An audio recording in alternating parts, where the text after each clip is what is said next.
പക്ഷേ നമ്മുടെ പൊതുവിദ്യാലയങ്ങളിൽ ഈ ഉച്ചഭക്ഷണ മെനു പരിഷ്കരിച്ചു. ഇപ്പോൾ പുതിയ മെനു പ്രകാരം ആഴ്ചയിലൊരിക്കൽ വെജിറ്റബിൾ ഫ്രൈഡ് റൈസ് വേണം, അല്ലെങ്കിൽ ലെമൺ റൈസ്, അതും പറ്റിയില്ലെങ്കിൽ ടൊമാറ്റോ റൈസ്, അല്ലെങ്കിൽ കോക്കനട്ട് റൈസ്. പിന്നെ ചിലർ സൗകര്യം പോലെ മുട്ടച്ചോറൊക്കെ ഉണ്ടാക്കി കൊടുക്കുന്നുണ്ട്. ഇത് പിന്നെ ഉള്ള സംഗതി പുതിനയും ഇഞ്ചിയും നെല്ലിക്കയും പച്ചമാങ്ങയിട്ടുള്ള ചമ്മന്തി അതിൻ്റെ കൂടെ വേണം. പിന്നെ ചെറുധാന്യങ്ങൾ ഉപയോഗിച്ചുള്ള പായസം പറ്റും. മറ്റു ദിവസങ്ങളിൽ റാഗിയോ മറ്റു ധാന്യങ്ങളോ ഉപയോഗിച്ചുള്ള പായസം കൊടുക്കണം എന്നുള്ളതൊക്കെയാണ് പുതിയ നിഷ്കർഷ വന്നിരിക്കുന്നത്. രസകരമായ സംഗതി, ഒരു കുട്ടിക്ക്, അതായത് ഇപ്പോൾ ഉള്ളത് UP സ്കൂൾ വരെയുള്ള കുട്ടികൾക്കാണ് ഈ ഉച്ചഭക്ഷണ വിതരണ പദ്ധതി ഉള്ളത്. അതിൽ 5ാം ക്ലാസ് വരെയുള്ള കുട്ടിക്ക് 6 രൂപ 78 പൈസയാണ് ഒരു കുട്ടിക്ക് ഭക്ഷണത്തിന് വേണ്ടി സർക്കാർ വകയിരുത്തിയിരിക്കുന്നത്. 6 മുതൽ 8 വരെയുള്ള ക്ലാസ്സിൽ 10 രൂപ 17 പൈസയാണ് കൊടുത്തിരിക്കുന്നത്. പാചക തൊഴിലാളിക്ക് കൊടുക്കുന്ന ശമ്പളം എന്ന് പറയുന്നത് ഒരു ദിവസത്തെ വേതനം 600 രൂപയാണ്. ഇത് 4 വർഷം മുമ്പ് വന്ന പരിഷ്കരണമാണ്. മുൻകാലങ്ങളിൽ 50 രൂപ വെച്ച് ഓരോ വർഷവും കൂട്ടിക്കൊണ്ടിരിക്കും. 4 വർഷമായിട്ട് സർക്കാരിൻ്റെ സാമ്പത്തിക പ്രതിസന്ധി കൊണ്ട് 600-ൽ തന്നെ അങ്ങ് നിൽക്കുകയാണ്. ഇപ്പോൾ മിക്ക സ്കൂളുകളിലും ഇപ്പോൾ 500 കുട്ടികൾ വരെ ഉള്ള സ്കൂളുകളിലാണ് ഒരു പാചക തൊഴിലാളിയെ അനുവദിക്കുക. അപ്പോൾ അതിൽ കൂടുതൽ കുട്ടികളുണ്ടെങ്കിൽ ഈ പാചക തൊഴിലാളിക്ക് ഒരു അസിസ്റ്റൻ്റ് കൂടി വേണ്ടി വരും. അപ്പോൾ ഈ വേതനം അവിടെ വീതിക്കപ്പെടുക എന്ന് മനസ്സിലാക്കണം. അപ്പോൾ കയ്യിൽ കാശില്ല, പക്ഷേ തള്ളിനൊരു കുറവുമില്ല. അതാണിപ്പോൾ നടക്കുന്നത്. എൻ്റെ മകൻ പഠിക്കുന്ന സ്കൂളിൽ എൻ്റെ മകൻ്റെ അനുഭവം പറയാം. ഈ ഫ്രൈഡ് റൈസ് എന്നും പറഞ്ഞ് കിട്ടിയത് പച്ചച്ചോറിൽ കുറച്ച് ക്യാരറ്റ് കഷ്ണമാണെന്നാണ് എൻ്റെ മകൻ എന്നോട് വന്ന് പരാതിപ്പെട്ടത്. ഈ റേഷൻ അരി ആണ് പല സ്കൂളിലും. അതായത് മന്ത്രി വീണ ജോർജ് മുമ്പൊരു തള്ളിയായിരുന്നു. അംഗൻവാടികളിൽ ബിർണാണി കൊടുക്കും. ഒരു ശംഖു എന്ന് പറയുന്ന ഒരു 3 വയസ്സുകാരൻ്റെ ശാഠ്യത്തിന് മുന്നിൽ നമ്മുടെ വീണ ജോർജ് വീണു. എന്നിട്ട് ബിർണാണി കൊടുക്കാൻ തീരുമാനിച്ചു. എന്നിട്ട് ഒരു മാധ്യമ സ്ഥാപനത്തിൽ വന്ന വാർത്തയിൽ ഒരു അംഗൻവാടി ടീച്ചർ പരാതിപ്പെട്ടു, ഞങ്ങളോട് പറഞ്ഞേക്കുന്നത് ഇപ്പോഴുള്ള അരിയിൽ മറ്റു സാധനങ്ങളൊക്കെ ചേർത്ത് ബിർണാണി ഉണ്ടാക്കാനാണ്. അതായത് റേഷൻ അരി വെച്ച് ബിർണാണി. അതെങ്ങനെയാണ് സാധ്യമാകുന്നതെന്ന് അറിയില്ല.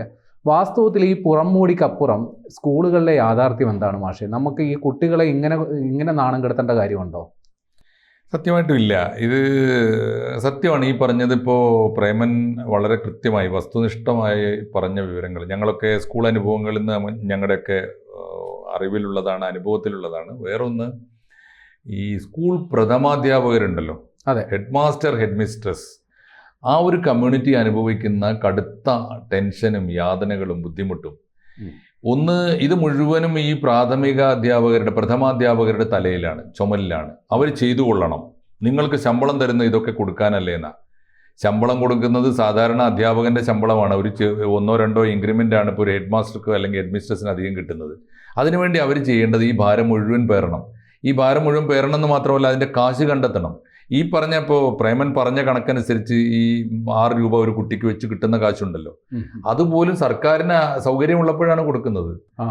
എന്നെങ്കിലുമാണ് കിട്ടുന്നത്. അത് കിട്ടുന്നത് വരെ നാട്ടിലെ സകല കച്ചവടക്കാരോടും, ഈ പലചരക്ക് കടയിൽ മുട്ട കച്ചവടക്കാരന്, പാല് കച്ചവടക്കാരന് ഒക്കെ കടം പറഞ്ഞിട്ട് അവരുടെ മുമ്പിൽ എന്നും കടക്കാരായി നിൽക്കുകയാണ് ഇവർ. കാശ് കിട്ടുമ്പോൾ കൊണ്ട് കൊടുക്കും. പക്ഷേ അതൊരു വിശ്വാസത്തിൻ്റെ പുറത്ത് ഹെഡ് മിസ്ട്രസ് പറഞ്ഞതല്ലേ, ഹെഡ് മിസ്ട്രസ് അല്ലേ, നമ്മുടെ നാട്ടിലെ കുട്ടികൾക്കല്ലേ എന്ന രീതിയിൽ പല കച്ചവടക്കാരും ഔദാര്യപൂർവ്വം കൊടുക്കുന്നത് കൊണ്ടാണ് നടന്നു പോകുന്നത്. ഒന്നാമത്തെ കാര്യം. 2, ഇത് പരിഷ്കരിക്കുമ്പോൾ വിദ്യാഭ്യാസ മന്ത്രിയോട് തന്നെ ചോദിച്ചു, ഇതിനൊക്കെ പണം കൊടുക്കുമോ? അത് പണം കണ്ടെത്തണം. ആര് കണ്ടെത്തണം?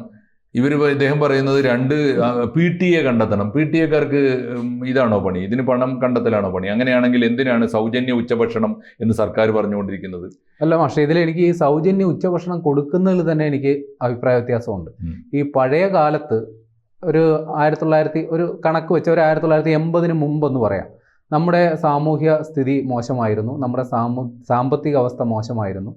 ഈ സ്കൂളുകളിൽ പഠിക്കുന്ന പല കുട്ടികളും 3 നേരം ആഹാരം കഴിക്കാൻ നിവൃത്തിയില്ലാത്തവരായിരുന്നു ഏറിയ പങ്കും. പക്ഷെ നമ്മൾ സാമൂഹ്യമായി ഒരുപാട് മുന്നോട്ട് പോയി. ഒരു ചെറിയ വിഭാഗം ഇപ്പോഴും പഴയ ആ ഒരു നിവൃത്തികേടിൽ കഴിയുന്നുണ്ടെന്നുള്ളത് വാസ്തവമാണ്, അംഗീകരിക്കുന്നു.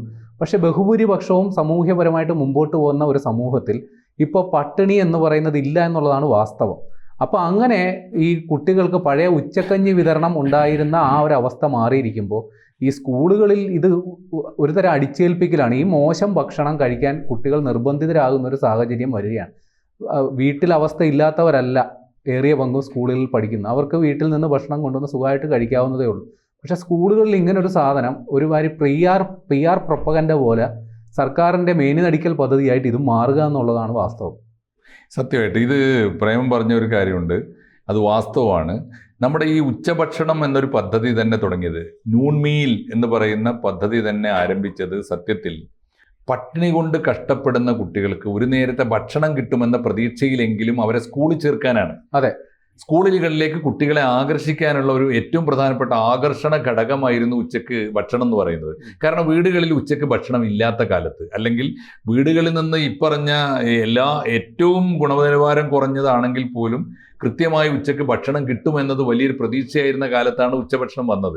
ഇപ്പോൾ അത് ആവശ്യമുണ്ടോ എന്നത് പ്രധാനപ്പെട്ട ചോദ്യമാണ്. എൻ്റെയും അനുഭവം അങ്ങനെയൊക്കെ തന്നെയാണ്. കാരണം എന്ന് വെച്ചാൽ ഒരു സ്കൂളിൽ അഡ്മിഷൻ നേടുന്ന കുട്ടികളിൽ ഒരു 95% പേർക്ക് ഉച്ചഭക്ഷണം ആവശ്യമില്ലാത്തവരാണ്. അതെ, അവരെ നമ്മൾ നിർബന്ധിച്ച് കഴിപ്പിക്കുകയാണ്.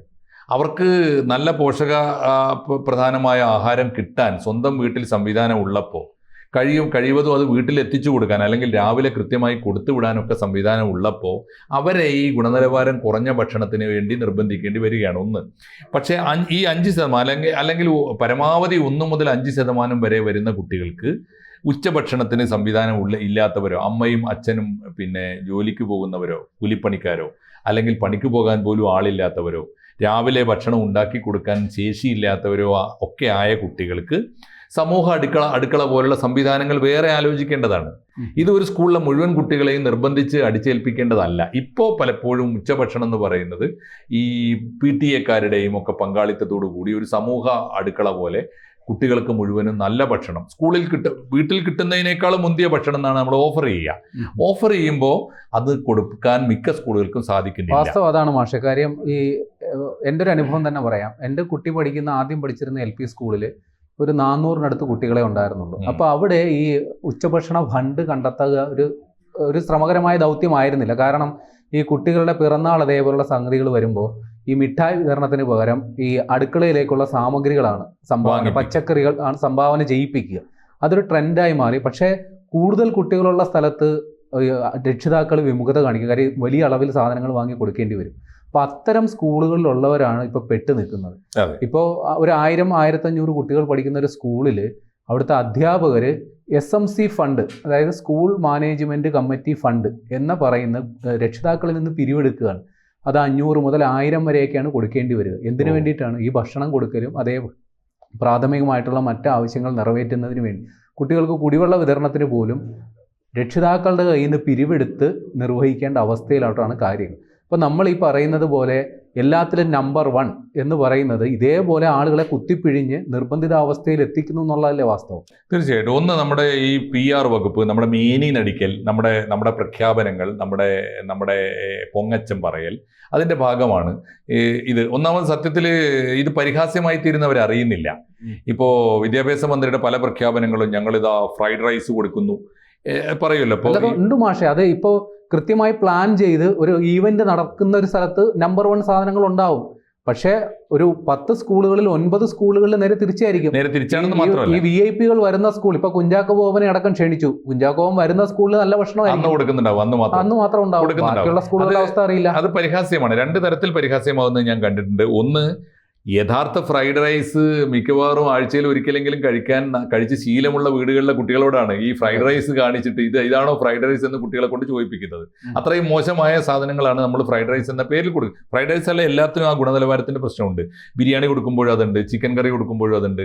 ഗുണനിലവാരം കുറഞ്ഞത് കൊടുക്കുകയും എന്നിട്ട് മുന്തിയതാണെന്ന് അവകാശപ്പെടുകയും ചെയ്യുന്നതിൻ്റെ ഒരു പ്രശ്നം. 2, ഇത് കൊടുക്കാൻ വേണ്ടി പെടുന്ന പാട്. ഇപ്പോൾ SMC ഫണ്ട് പിരിക്കേണ്ടി വരിക, PTA-യും SMC-യും അതിനുവേണ്ടി കഷ്ടപ്പെടേണ്ടി വരിക. മാത്രമല്ല, ഇതൊക്കെ ആരൊക്കെ എന്നെങ്കിലുമൊക്കെ ഫണ്ട് ഉണ്ടാക്കി കൊണ്ടുവന്നാലും, സർക്കാരിൻ്റെ ഫണ്ട് കിട്ടിയാലും കിട്ടിയില്ലെങ്കിലും ഇതിന് സമയത്തിന് സാധനം വാങ്ങിച്ചു കൊടുക്കാൻ ഹെഡ് മാസ്റ്റർമാർ കടക്കാരാകേണ്ടി വരിക എന്നത്തെയും. സർവോപരി ഒറ്റ കാര്യം കൂടി പറയുമ്പോഴാണ് ഇത് നിയമവിരുദ്ധമായി തീരുക. എപ്പോഴാണ്? സാർവത്രികവും സൗജന്യവുമായ വിദ്യാഭ്യാസമാണ് 14 വയസ്സുവരെയുള്ള ഓരോ ഇന്ത്യൻ കുട്ടിക്കും ഇന്ത്യൻ ഭരണഘടന വാഗ്ദാനം ചെയ്യുന്നത്. ഏത് അളവിൽ, ഏത് വഴിക്ക്, ഏത് പേരിലായാലും ഒരു കുട്ടിയുടെ രക്ഷിതാവിനോട് കാശ് പിരിക്കുന്നുണ്ടോ, അതിന് സംഭാവന എന്ന് പേരിട്ടാലും അതിന് ഉച്ചഭക്ഷണ ഫണ്ട് എന്ന് പേരിട്ടാലും PTA ഫണ്ട് എന്ന് പേരിട്ടാലും SMC ഫണ്ട് എന്ന് പേരിട്ടാലും എന്ത് ഫണ്ട് പിരിച്ചിട്ടാണെങ്കിലും ഇന്ത്യയിലെ പ്രാഥമിക വിദ്യാഭ്യാസം നേടുന്ന കുട്ടിക്ക് 14 വയസ്സ് വരെയാണെന്ന് ഓർക്കണം. എന്ന് പറഞ്ഞാൽ ഏതാണ്ട് 8ഓ 9ഓ ക്ലാസ് വരെയുള്ള കുട്ടിക്ക് കുട്ടിയുടെ രക്ഷിതാവിൽ നിന്ന് നയാ പൈസ പിരിക്കുന്നുണ്ടെങ്കിൽ അത് നിയമവിരുദ്ധമാണ്. അതിനെ കോടതിയിൽ ചോദ്യം ചെയ്യാനും ഈ ഭരണകൂടത്തിൻ്റെ പൊങ്ങച്ചത്തെ നിലക്ക് നിർത്താനും ഇന്ത്യയിലെ രക്ഷിതാക്കൾ ഉണരണം. പ്രത്യേകിച്ച് കേരളത്തിലെ ഉത്ബുദ്ധരായ രക്ഷിതാക്കൾ ഉണരുമ്പോൾ മാത്രമേ ഇതിനകത്ത് എല്ലാ വിഭാഗം ജനങ്ങളുടെയും കഷ്ടപ്പാട്, ഒന്ന് കുട്ടികൾക്ക് ഈ മോശം ഭക്ഷണം കഴിച്ചിട്ട് നല്ലത് കൊടുത്തു എന്ന് പറയേണ്ടി വരുന്നതിൻ്റെ, അതിനുവേണ്ടി കഷ്ടപ്പെടേണ്ടി വരുന്ന രക്ഷിതാക്കളുടെ ഒപ്പം ഏറെ യാതന അനുഭവിക്കേണ്ടി വരുന്ന അധ്യാപികമാരുടെ ഒക്കെ കഷ്ടപ്പാടിന് അറുതി വരാനുള്ള ജാഗ്രത കേരളീയ പൊതുസമൂഹം അടിയന്തരമായി ഉയർത്തിപ്പിടിക്കേണ്ടതുണ്ട്.